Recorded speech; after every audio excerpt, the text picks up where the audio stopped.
All right, so today I have the pleasure of being joined by Keith McPherson. He's the host of Mic Check, a sports talk show on YouTube. He's also a former WFAN radio host. Keith, I've been listening to you for years on WFAN. It's truly a pleasure to have you on today. Thank you so much for your time. How are you doing? Joey, first off, thanks for having me. Thanks for the support. Thanks for listening over the years and reaching out to have me on your platform. I'm doing good. It's Friday. It's summertime here in the city. The Knicks are one win away from actual NBA championship, winning the finals. You know, the Yankees will get back on the field tonight. The Mets rallied and won yesterday. It's good vibes and energy with the World Cup as well. So if you're a sports fan and you cover sports and talk sports like we do, it's a good time to be doing that. Absolutely. And obviously, you're in New York City, where right now everything's going crazy, obviously, with the Knicks being up 3-1 in the NBA Finals, which we'll start there, talk about the Knicks. Before the series began, you did predict the Knicks would win the NBA Finals. What was your vision behind that prediction? And obviously, they're up 3-1, so it looks pretty good. They fired Tom Thibodeau last year because they felt like the team was run down and he didn't play the bench enough and they needed to go in a different direction. They hired Mike Brown and they gave him a better bench. And through the course of the season, guys were able to rest. Guys were able to take games off. They were deeper. You got to see a lot more guys play. So when we get to the end of the season, they're fresher. They've swept the last two series against the Sixers and the Cavs. They're a veteran bunch, a veteran group. And I feel like if they don't win it this year, the window is going to close. The East is going to change. And the Beast in the West are going to be there, as well as, the Spurs right now, OKC, maybe who knows, the Timberwolves, the Lakers, who knows. So, my prediction on them winning was just that I think that they have the experience. They're going to want it more. And I predicted Knicks in 6, and we're still in line for that. If they don't get it done Saturday, they could come home and do it Monday. Mm-hmm. Absolutely. And you're absolutely right. This was the kind of best chance for the Knicks. You obviously look at the East. There were some injuries this year. Obviously, Jason Tatum was hurt. Halliburton was still out. The Sixers had their injuries, but the Knicks would have beaten them regardless, even if Embiid was fully healthy, all playoffs. But when you look at it, though, this was a great opportunity for them. And now you're in the NBA Finals up 3-1. This is the best opportunity they're going to have. So completely hear you on that. And obviously, you did grow up a Nets fan. And obviously, a lot of Nets fans, probably wouldn't be rooting for the Knicks per se. But I did, hear one of your segments on your Instagram, and you were talking about how having parade in the city could be something special. And obviously, a lot of Nets fans may not see it that way. But, what's your reasoning behind that? Obviously, rooting for the Knicks to do well. Yeah, I'm from New Jersey, and before I was a Nets fan, I was a Bulls fan as a kid. I gave the Bulls up when Jordan gave the Bulls up, and I just picked the home team. And I know there's a rivalry that exists between the New Jersey Nets and Knicks, but the New Jersey Nets don't exist anymore.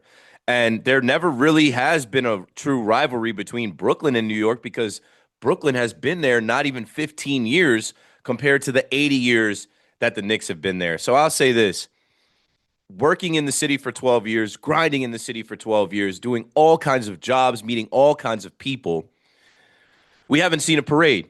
The Yankees have been close. The Rangers have been close. The Mets have been close. But nobody has won. So in my time, selfishly, I've wanted to see a parade down the Canyon of Heroes. I don't hate the Knicks to the point where I wouldn't go to that parade. I don't hate the Knicks. It's like if you're a Net fan, you're always punching up.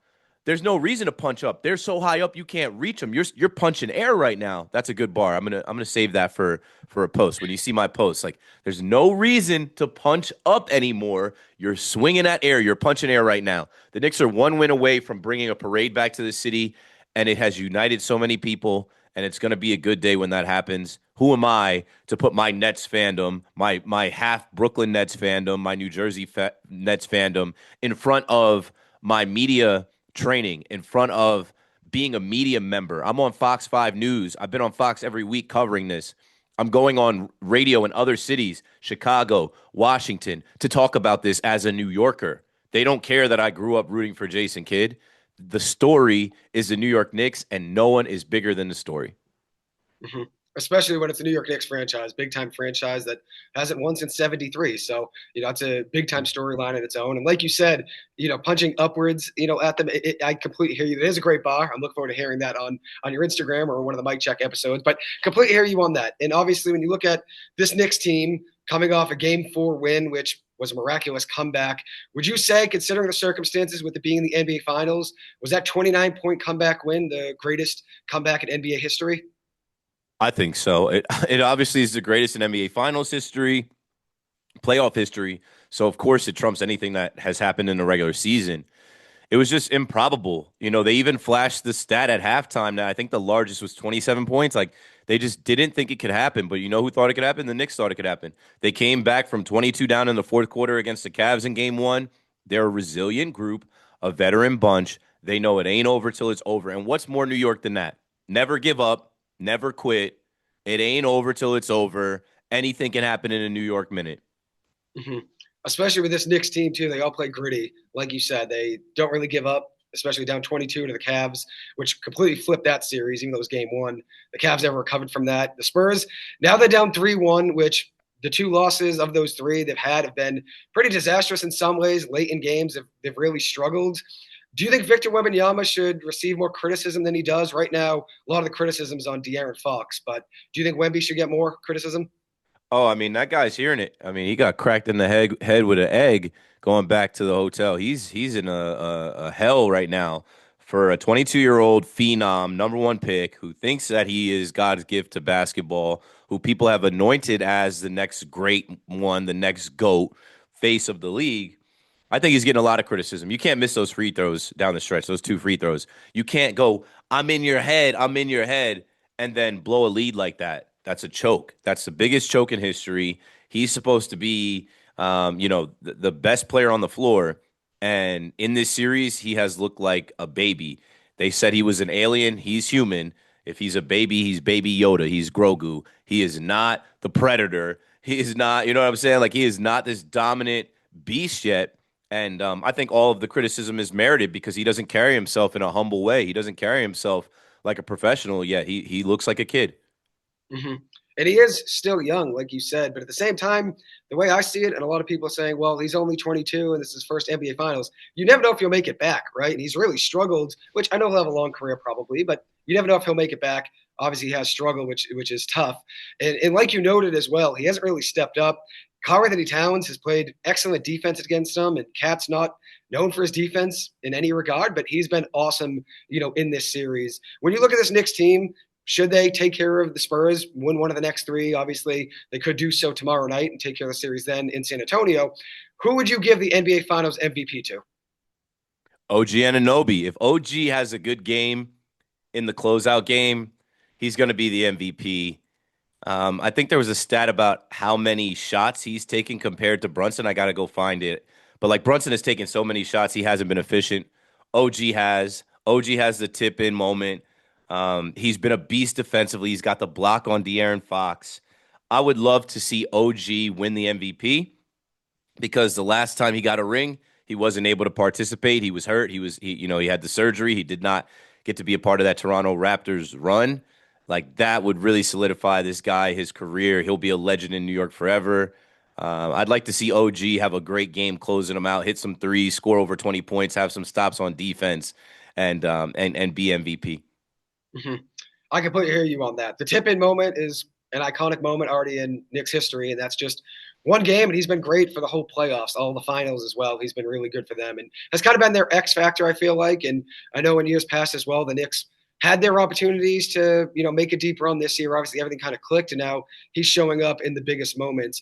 Do you think, obviously, Jalen Brunson, you obviously know that he's taken a lot of shots, and I feel like there's still a chance he'll still get that MVP just because he is that leader of the team and obviously has been kind of their 1A, over the last couple seasons.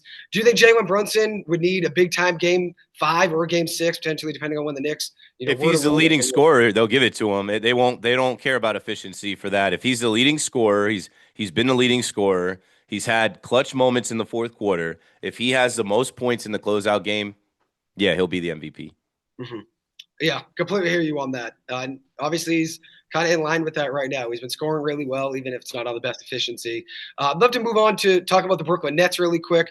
Obviously, you grew up a Nets fan. What do you think they should do in the NBA draft? Obviously, the lottery didn't really go their way. Take the best player available. I know a lot of people are saying Darius Acuff Jr., the guard out of Arkansas, but like You just drafted a bunch of guards. Take the best player available. Whoever the best player is on the board at 6, take that player. Your team is terrible. You don't have enough talent. You need to take the best player that you can get at whatever position. But I don't know. They'll find a way to screw it up. I mean, they did draft so many guards last year. You made a great point. So would it make sense to maybe take Acuff? But at the same time, too, I mean, they might also trade up. They have that opportunity with the amount of assets they have. I don't know if that's the best move, but considering they're in a rebuild. But what do you think about that? Do you think there's a chance they could move up? And would you move up if you were Sean Marks? It takes two to tango. Somebody's got to be your trade partner. I think all those teams that are there, maybe like the Clippers would trade. I don't know, but the Clippers are right in front of like I think all those teams there, they're taking the best player available. They have their guy locked in. Um, they need that guy. So I don't think they're going to be able to trade up. They'd have Mm-hmm. to give up too much to trade up, and that wouldn't be wise. Mm-hmm. Especially with where they're at rebuilding wise. They don't really have a cornerstone to build around, which is tough. And I know this rebuild's been going for the last couple of years, and they've always found a way to bounce back. It seems like over the last 15 years, obviously the Paul Pierce trade didn't work out, but they bounced back from that.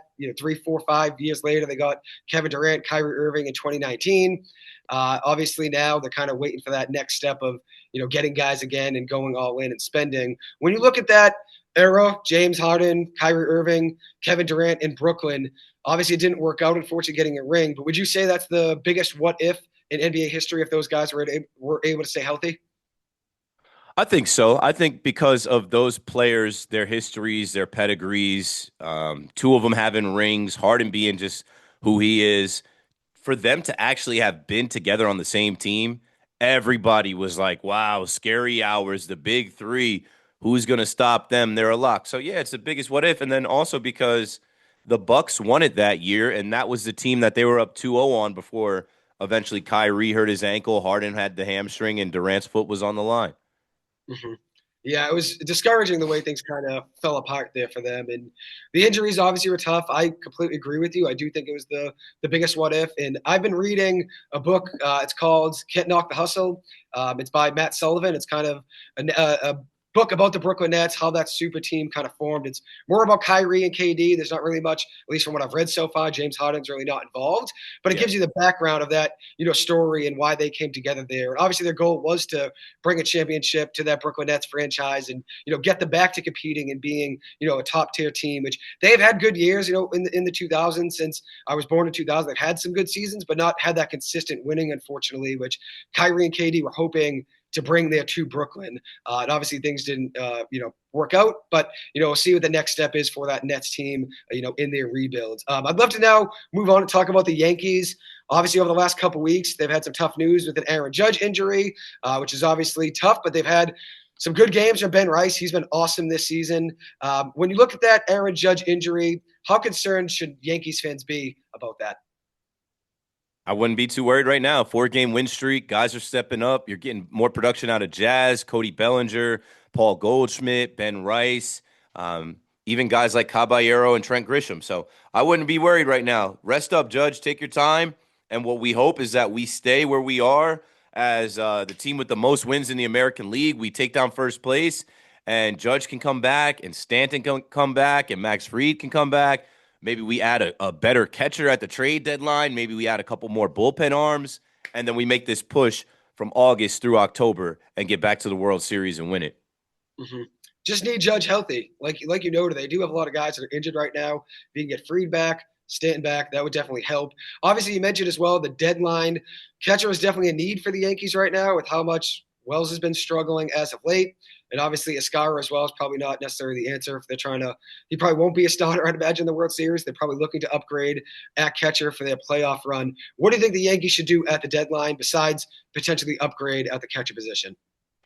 I'm giving up whatever to get an actual major league catcher, a right-handed hitting catcher. I'm not sure who that guy is, and I'm not sure who would give him up. But like to be rotating through Austin Wells, J.C. Escara, and now Ali Sanchez, it's pretty much automatic outs. It's not good enough. They can easily improve by just getting a major league caliber right-handed hitting catcher, and then bullpen arms. Not Aroldis Chapman. That guy's a goofball. He's talking about he wants an apology from Brian Cashman. What an idiot. He forgets that he's the one that bailed on the team. I'm going to talk about that on Mike Check coming up. Just get me some swing and miss guys. Get me some power pitchers, right? You didn't want to give up what it took to go get Mason Miller a couple years ago. Let's see who's out there and pay the price, because this is the year, right? There's so much energy in the city around the Knicks. Cole is back. Cole is another year older. Judge with another injury scare, another year older. Stanton with another. Like, how many years do the Yankees really have to do this? And I mean, we just got an injury scare with Shohei Ohtani, so don't worry so much about the Dodgers. We'll face whoever is there when we get there. But the Yankees look to be the best team in the American League. Push your chips in to get back to the World Series. And I think this team, with a lot of parts from the 2024 World Series, they'll be better for it. They'll be ready and prepared for it and win it, no matter who is coming out of the National League. Mm-hmm. They've played really good ball, even without Judge. Like I said, a 4-game win streak. And I completely hear you, putting all the chips in, maximize on this window. The Yankees do have some prospects they could look to move. I don't know if they necessarily want to. I don't know if Cashman would make that move. But you obviously have George Lombard. Would you be willing to give him up in a right deal for the right piece, whether it's a reliever or a catcher? Well, that's the one untouchable. George Lombard at AAA right now. He tore it up at AA to start the year. He's kind of leveled out at AAA. We know that there's an issue in our infield. Let's just look at, like, George Lombard Jr. can play second base, shortstop, third base. Jazz won't be back after this year. I don't expect him to be back. Volpe, 80% of the fan base is out on Volpe. Caballero is not a long-term play. Ryan McMahon, Ahmed Razar. So what I'm saying is, that's a guy that is not going to get moved, because he is going to be a mainstay in the Yankees infield maybe as soon as late this year. Maybe, like, who knows? He's got to get his stats up a little bit more. I think I last saw he was batting like 206. But whatever, he'll adjust. That's one of the untouchables right there, that guy. Mm-hmm. And for a valid reason, obviously, too, which there's obviously a lot of hype around him, and for good reason. One guy you mentioned, Anthony Volpe, he's obviously had his struggles, especially the last couple seasons. Do you have any trust and faith in Volpe bouncing back potentially? I do, but I don't.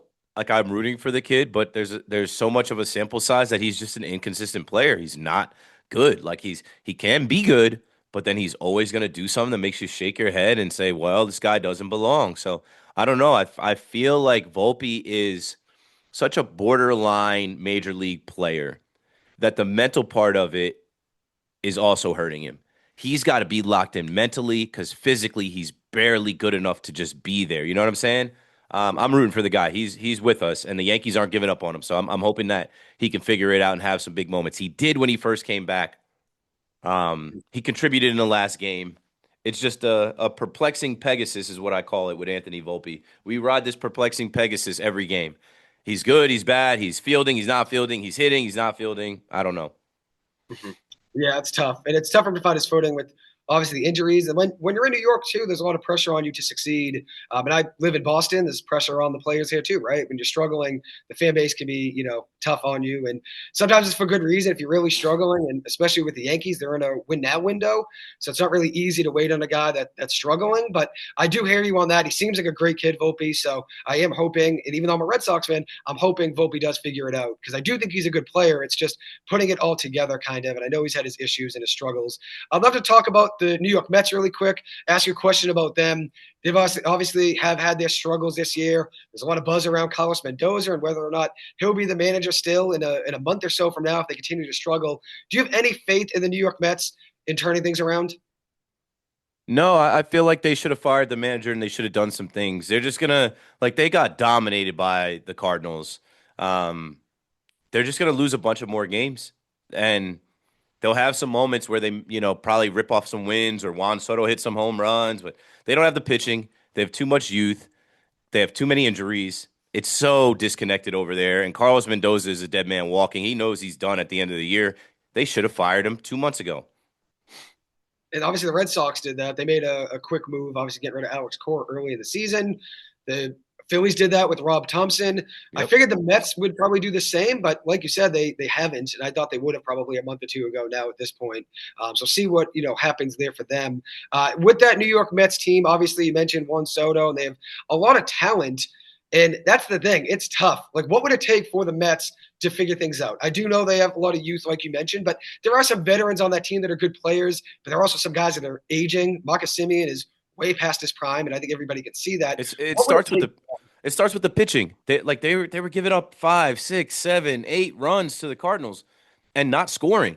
Like, you got to hold it down. Freddie Peralta has been Metsified. He's not good anymore. Nolan McLean was so hyped up. He's not what they thought he was. Um, Yeah. guys like Sean Manaea and David Peterson, they're not starters. They've been back and forth in and out of the bullpen, and they're trying to figure out things with those guys. They're not good. Kodai Senga's coming back. He's not going to be good either. It starts with the pitching. Like, the Yankees are able to stabilize right now without the best hitter, the MVP, because they have pitching. They get through innings scoreless. They give their offense an opportunity. The Mets don't give their offense an opportunity. They're in the hole the first 2, 3 innings. Mhm. Absolutely. That is an issue for them, is getting out of those first few innings. Then you're down by 3, 4 runs to start, which is tough. And you did mention the Yankees rotation. One guy I'd love to ask you about is Cam Schlittler. He's a guy I saw pitch at Northeastern a lot over the years. I am a Northeastern baseball fan, so I've gone to a lot of games over the years. So I've seen him pitch a lot in person. What are your thoughts on Schlittler? Is he the ace of the future for the Yankees? I mean, he's the ace right now. Um, you love when Cam is on the mound. His demeanor, he shoves. I was at the game. Actually, the last homestand, he opened the homestand and closed the homestand. And I was at that Tuesday game and the Sunday game. Tuesday game, he wasn't so great against the Guardians. Sunday, he locked in against the Red Sox. And yeah, that guy, like, what a pleasant surprise he was last year. I'm looking forward to seeing him dominate in the postseason this year. And, like, can you imagine, like, Cam, Cole, Freed, and Rodon? Like, I don't want to leave Rodon out. Rodon has been all right too since he's come back. Even Will Warren, Ryan Weathers, the Yankees have a lot of pitching, and I think the head of the snake right now is Cam Schlittler. No disrespect to Garrett Cole. We know who Garrett Cole is.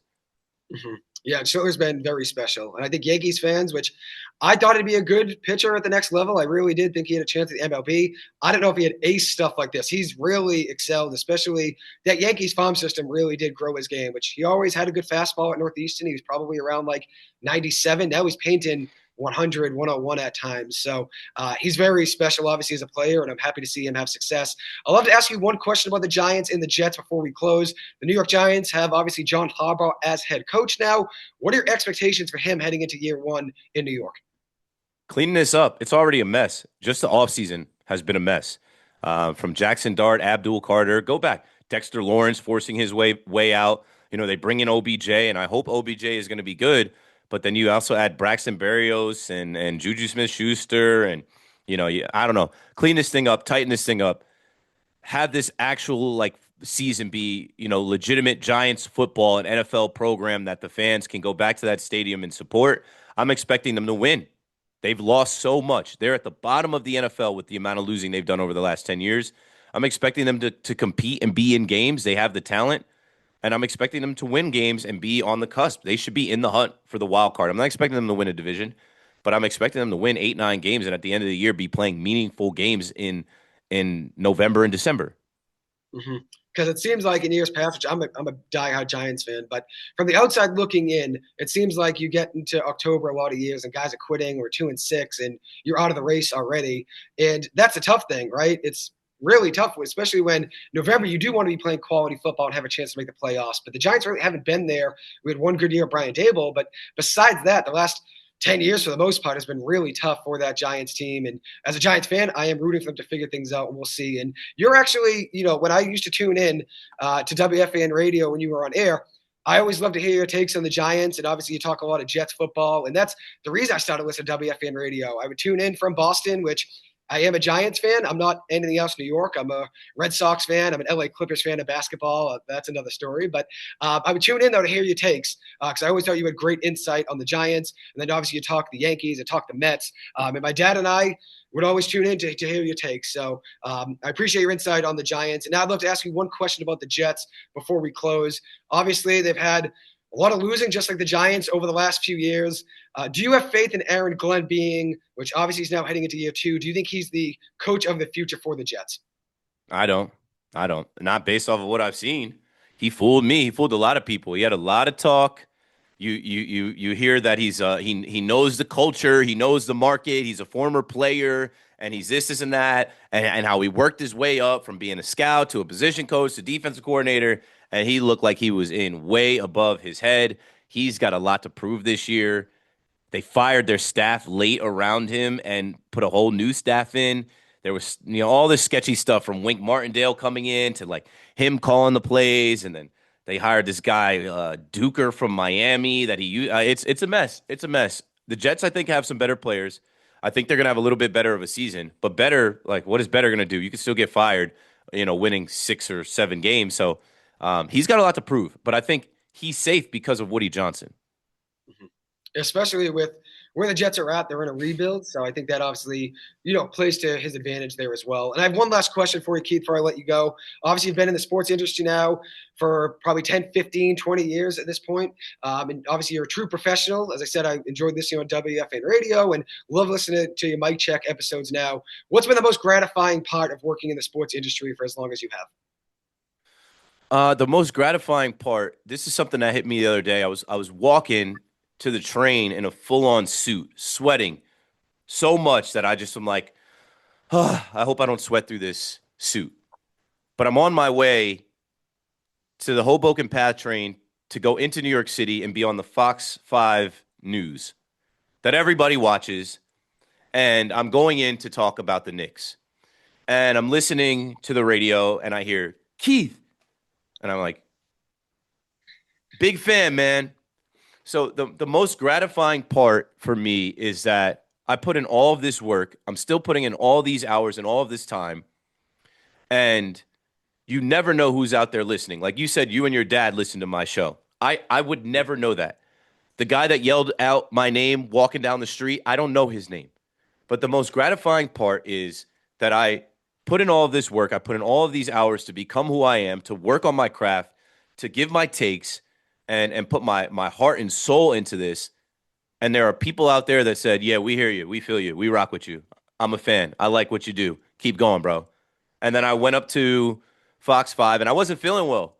I was thinking about driving in because I wasn't feeling well, but I was like, the parking and the traffic. I'm like, let me just go. That gave me the motivation, like, go up there, hit the news live, talk about the Knicks, and I called it that night. I said they were going to win. I said that they were going to bet the veteran team, and they'd find a way to close it out. I didn't see them losing back-to-back games at home. I saw them winning tonight, and so yeah, the gratification is it's not about where I'm going to be, whether it's Fox or WFAN or MLB Network or Yes Network or NBC or all these different places that I have worked, from the MLB Fan Cave to MTV, Fubo TV, Rock Nation, whatever. The most gratifying thing is that like you get what you put out, and I've got a lot of people that like what I do, appreciate what I do, and are aware of me, and that'll never go away. People are not going to just randomly forget about me. Like, I'll always be somebody that people know and remember, and Lord willing, I continue to have a career in media and talking sports until I'm as old as Michael Kay, or dare I say, rest in peace, John Sterling. I'll literally be an icon. I'll be a legend. I'll go down in history as one of those people. And it's so rare to get to do that. It's such a small percentage of people actually get to make it in New York, get to make it in media. And everybody wants to do it, and everybody now thinks they can do it. Mm-hmm. And you've done that. You've made it in New York, obviously working in sports in New York and being on the radio and doing stuff on Fox 5 News is like, that's really tough to do on its own. You've had a lot of success, obviously, and there's a lot to be proud of. And I do see you continuing to grow in the industry. And, you could be that next Michael Kay, John Sterling that you mentioned, because you have that charisma, and obviously your shows are entertaining as well. And you obviously bring a lot of energy, and that's what people want to listen to. And as I said, I'm a Giants fan. So when you're talking about the Rangers and the Knicks, like, I was just listening because I was like, this guy's entertaining and he brings energy. And obviously the show, people call in, and you'd obviously give them the time of day, just like you're giving me the time of day today as well. And people do appreciate that. And I truly do too. So thank you so much for your time today, Keith. Truly was a pleasure having you as a guest. As I said, I'm a big time fan of yours. For everybody listening, definitely go check out Mic Check on YouTube. I'm going to put the link online on my Instagram, and definitely on YouTube as well, and on Spotify. But thank you so much for your time today, Keith. Truly was a pleasure. Thanks for reaching out. Thanks for the support. Good luck in everything that you do. Follow your dreams. Chase them, man. You got it. So, yeah, that's it, man. Thanks for having me. Enjoy the weekend. Much appreciated. Thank you, Keith. Take care.